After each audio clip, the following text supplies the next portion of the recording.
vous salue geekement les écoutants. Je suis votre animateur Ours Audacieux et je vous souhaite la bienvenue au podcast Le Maudit Geek.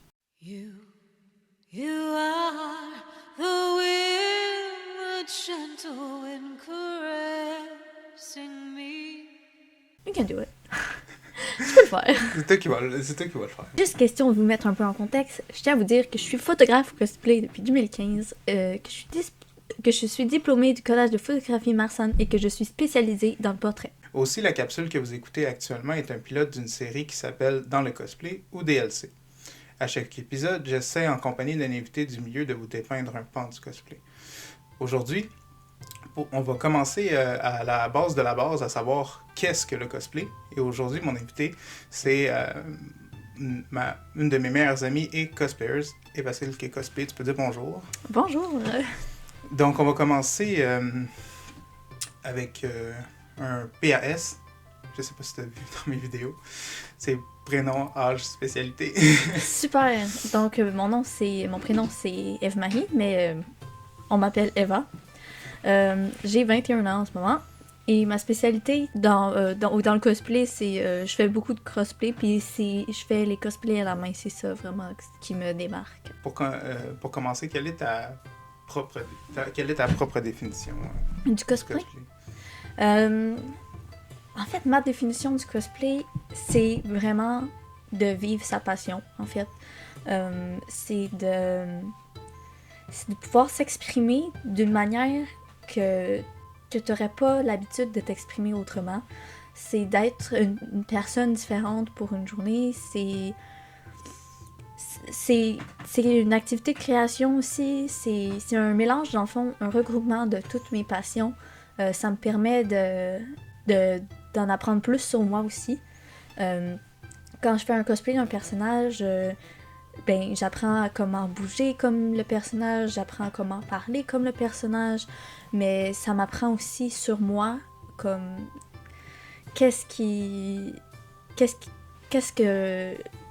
en fait, quel élément je m'identifie au personnage.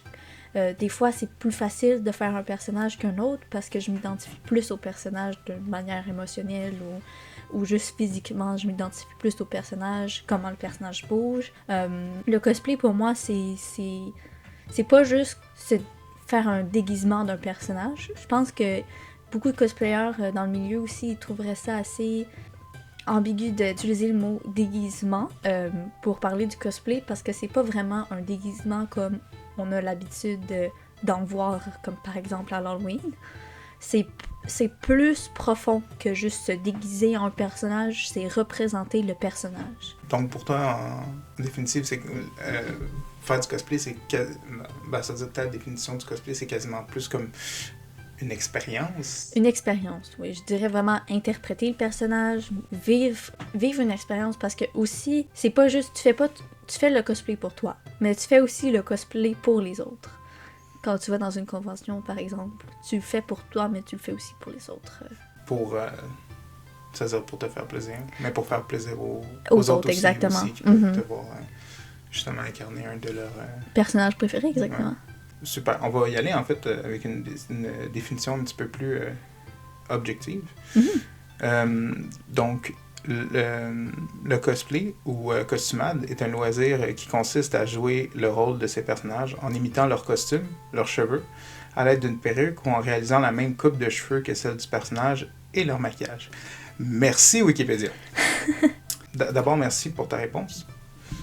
Souvent, quand je parle avec les gens, c'est la première fois qu'on me parle d'une expérience. On me parle plus de l'étymologie du mot, de ce qu'est l'activité en soi et non de ce que tu vis et ce que tu fais vivre aux autres, dans le fond. Donc c'est ça, généralement, on me répond, on y va vraiment par l'étymologie du mot et c'est par là que j'aimerais aller pour essayer c'est-à-dire juste pour traduire le mot aux gens, parce que le mot est vraiment important.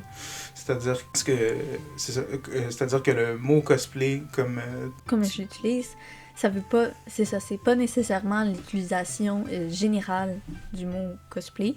Mon idée du cosplay peut être différente des autres, mais si on résume le cosplay, on peut le séparer en deux mots, comme tu disais, le de costume, donc faire une imitation du personnage, Donc, avec soit, comme tu dis, les cheveux, les vêtements, le maquillage du personnage. Donc, ça, c'est vraiment le côté... je crois que les gens s'imaginent, les gens qui connaissent pas le cosplay s'imaginent plus que c'est juste un côté costume, comme par exemple à l'Halloween. Mais ce qui est important de comprendre dans le cosplay, c'est qu'il y a le mot play, que c'est pas juste qu'on se déguise en un personnage, c'est qu'on joue le rôle du personnage un peu, qu'on interprète vraiment le personnage durant une journée ou une fin de semaine. En fond, moi, c'est ça ma définition du mot cosplay, que je pense que... J'ai l'audace de dire que c'est la bonne. Je pense que, je veux dire, c'est-à-dire je me suis fait expliquer plusieurs fois, puis selon moi, c'est ça qui est bien. La même chose. C'est bon. Puis, ouais, dans le fond, on peut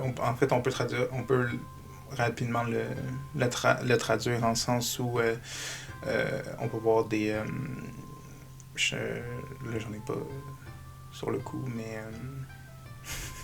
genre des gens qui vont faire des cosplays de l'univers de Naruto, par exemple, où ils vont avoir le costume complet avec les kunai, l'espèce de chemisier militaire, etc., et qui, pour des photos, vont se mettre dans des positions typiques du personnage qu'ils vont incarner. Là, j'ai même pas d'exemple. Oui, en fait, j'en ai un, comme par exemple avec Kakashi qui fait son éclair profondeur. Alors, tu sais qu'il va avoir je pense son bras gauche ou son bras droit qui va tenir et tu vois les en tout cas, dans l'anime, tu vois l'électricité sortir de sa main. Ben, quand un cosplayer va... faire le même mouvement, ben c'est ça, on va comprendre qu'est-ce que le cosplayer essaye de faire. C'est la même chose, admettons qu'on prend encore, par exemple, qu'on prend encore l'exemple de Kakashi. Je vois beaucoup de cosplayers, et j'ai fait Kakashi aussi, avec le livre que Kakashi tient souvent dans les mains.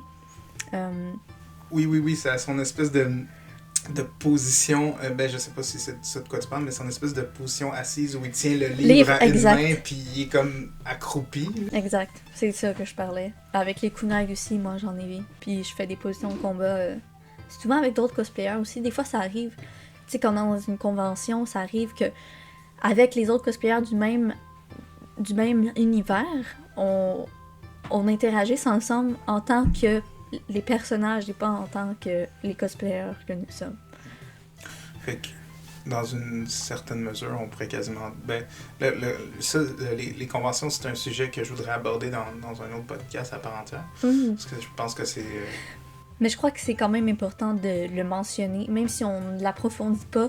Les conventions, c'est quand même une grande partie du cosplay.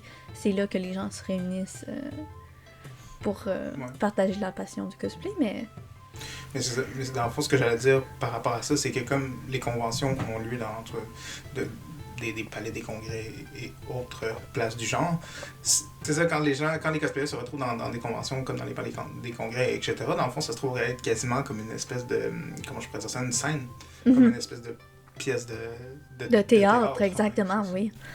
Où est-ce que justement il y a des photoshoots, comme tu disais, qui sont souvent faits avec des groupes de personnes d'un univers en particulier. Souvent, on va, je reprends l'exemple de Naruto, on va retrouver, par exemple, je pense que c'est l'équipe 6. Souvent, il va y avoir des photos, Naruto 7. Je suis vraiment mauvais.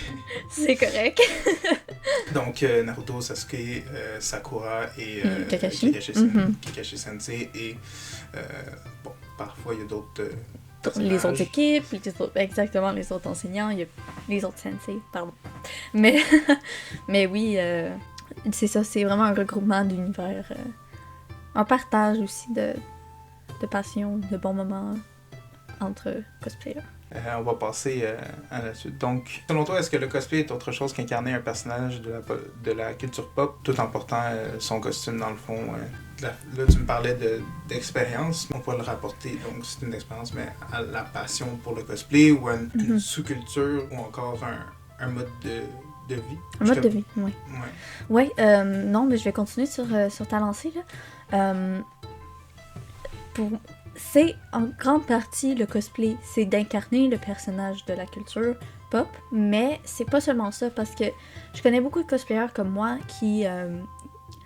que c'est pas seulement la journée de la convention ou la journée où on va faire le cosplay qui importe, c'est toute la préparation avant. Moi, je fais mes costumes à la main.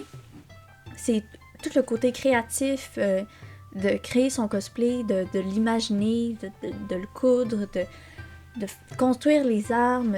Il y a un côté d'ingénierie, de créativité qu'on a besoin pour ça. Le cosplay, pour moi, c'est pas juste incarner un personnage, c'est aussi l'aventure pour pouvoir incarner ce personnage-là qui compte. Ça peut être vraiment un mode de vie, là, le cosplay.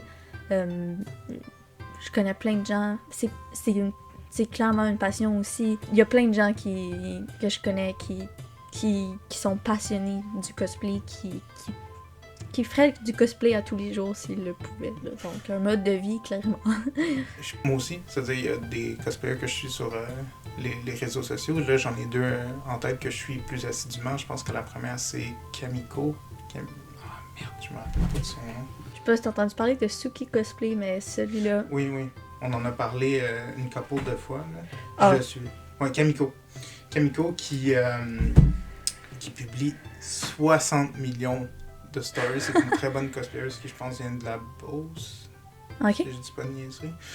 Puis elle, story après story, puis c'est perruques, c'est trucage sur les perruques, c'est toutes les pièces de costume qu'elle commande, puis dans le fond, elle donne de la progression sur chacun des cosplays qu'elle est en train de faire. Donc, comme on disait, mode de vie, dans le sens où il y a des cosplayers qui sont entièrement baignés, puis à chaque jour, ils travaillent sur un de leurs costumes, puis ils vivent leurs costumes, comme par exemple aussi Karasu Cosplay, avec qui j'ai fait une entrevue dernièrement, qui, elle, porte son cosplay de Itachi 2 à 3 fois par semaine pour être capable de faire des vidéos ou autre chose. Fait que ils vivent vraiment le cosplay autrement parce que à la base, comme on disait justement, on se cosplay souvent pour les conventions, mais eux, ils le font comme... Au quotidien. C'est ça, au quotidien. Toutes les occasions sont bonnes pour faire le cosplay, exactement.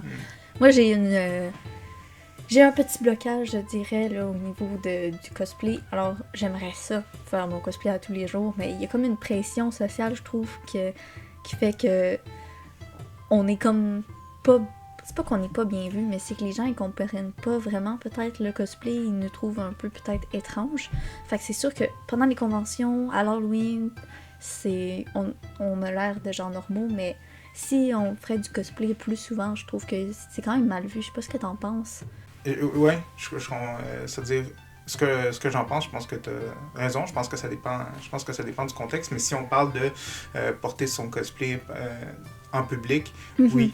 Ben, ça veut dire que les gens vont se dire, il me semble que c'est pas Halloween, ou ils vont avoir une vision vraiment comme, genre, il n'y a pas d'occasion pourquoi tu fais ça, c'est donc bien bizarre.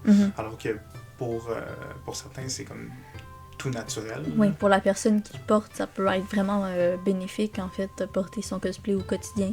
Ça peut donner confiance en soi, je dirais même à certaines personnes, mais je crois que c'est encore difficilement vu. Difficilement... C'est ça qui est drôle parce que le cosplay, dans les dernières années, ce qui était la culture gay, qui était une sous-culture, qui était un peu, pas tabou, mais juste très, très à l'écart. Puis là, avec en fait, peu à peu, dans les dernières années, elle s'est comme intégrée à la culture populaire, mais c'est encore... je veux dire, les gens sont de plus en plus conscients que c'est des choses qui existent. Dans le fond, leur opinion reste encore c'est encore comme, pas controversé, mais leur opinion reste encore... sensible à ce sujet-là, ouais. Mais je pense que ça dépend vraiment de l'endroit. J'allais parler d'un cosplayer russe, je pense que c'est Alex, j'ai oublié son nom de cosplayer. Qui lui, en tout cas, il vit aujourd'hui au Québec avec sa copine, puis il fait des conventions. Ça va de soi, mais il vient de la Russie, puis apparemment là-bas, c'est... Je sais pas exactement où, je pense que c'est Moscou. Mais c'est un truc de débile. Je pense que là-bas, ou du moins dans le coin de pays où il vivait, il y avait comme quelque chose comme 2 conventions par semaine. Ou vraiment très très souvent, au sens où peut-être qu'à cet endroit-là, c'est quelque chose. Étant donné que c'est plus commun, ça va peut-être être moins jugé qu'ici en Amérique du Nord, où c'est quelque chose qui est populaire, mais pas encore assez pour que les gens relativement nouveau aussi. Oui, c'est ça. C'est comme on a vraiment ce transfert de sous-culture à culture populaire, mais on voit que les deux sont en train de se mélanger. Mais avant, tu sais, les gens qui... je t'apprends rien en disant que les gens qui étaient dans la convention, c'était plus comme des nerds, justement des otaku, qui est un mot... qui est un mot japonais qui, si je me trompe pas, signifie quelqu'un qui reste enfermé chez lui. Dans sa maison. Dans sa maison et qui ne sort absolument jamais. Donc, on était vraiment proche de ce qui était, dans le fond, les geeks, lorsque c'était encore une sous-culture. Donc, merci pour cette conversation. Dans le fond, à travers tout ça, est-ce que tu penses que c'est possible de refaire c'est-à-dire redéfinir ce qu'est le cosplay par rapport à la définition d'origine? Oui. La seule chose que je rajouterais à la définition d'origine, qui est pas ce que les gens pensent, seulement le costume, mais vraiment aussi le côté interprétation du personnage, j'ajouterais aussi l'expérience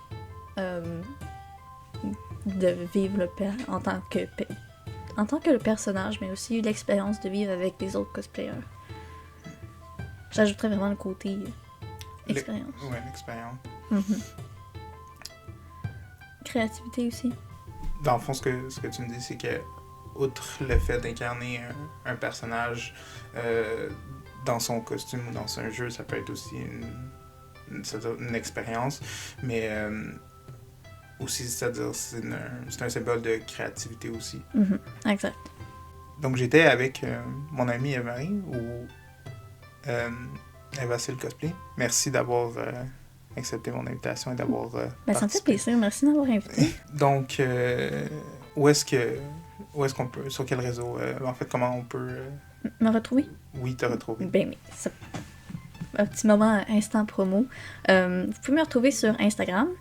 Eva c'est quoi, underscore Eva underscore Silke, c'est en allemand SILKE underscore cosplay. Et c'est vraiment le seul réseau social que je suis active au niveau du cosplay. Mais je vais bientôt avoir plus de contenu qui s'en vient. Donc vous pouvez me suivre sur Instagram. Vous pouvez également me suivre sur Instagram, mon compte Ours Audacieux. Ça s'écrit comme ça se dit. Donc... Vous pouvez laisser un j'aime sur la vidéo, le podcast. Oui. Laissez un commentaire et abonnez-vous. Yes. À Ours Audacieux. Et donc, voilà, c'est tout pour le DLC d'aujourd'hui. C'était votre animateur Ours Audacieux. Je vous remercie et à la prochaine.